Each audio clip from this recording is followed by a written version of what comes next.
I'm here with Justin Mote, a pastor, teacher, trainer of men from the UK, from the northwest in fact.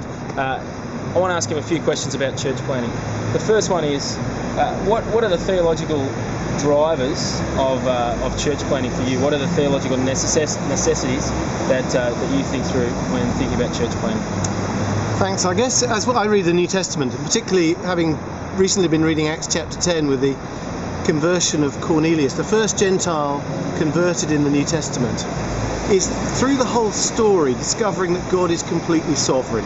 It was the sovereign God who initiated the meeting. It's the sovereign God who showed Peter he could meet with Cornelius. It's the sovereign God who brought the Spirit down on those Gentiles. And reminding myself that God is entirely sovereign over the gospel getting out to those he wants the gospel to get to is both wonderfully encouraging and also liberating. And yet at the same time in that part of the Bible, seeing how Peter has to overcome his prejudices of thinking that the gospel really is only for people like us.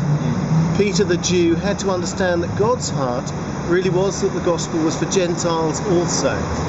And he had to overcome his prejudices in that, as I need to work out, where am I prejudiced?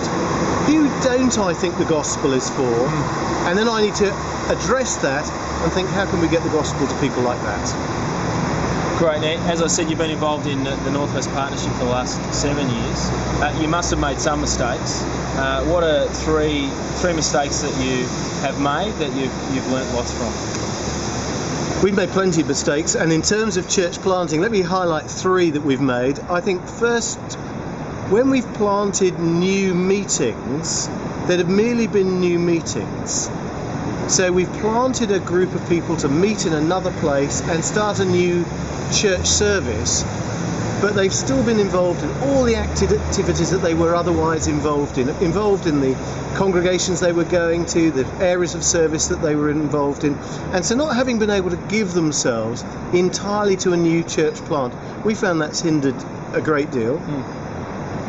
I think a second mistake we've made is not being upfront when we've gone to see a church revitalisation, a church that's perhaps grown very small and needs the encouragement of a new group coming in, not being upfront with that group of people about how much change is going to happen by a new group coming in. And I think we've possibly been unkind or not as loving as we could have been in being as upfront about the change that church planting brings about in revitalising.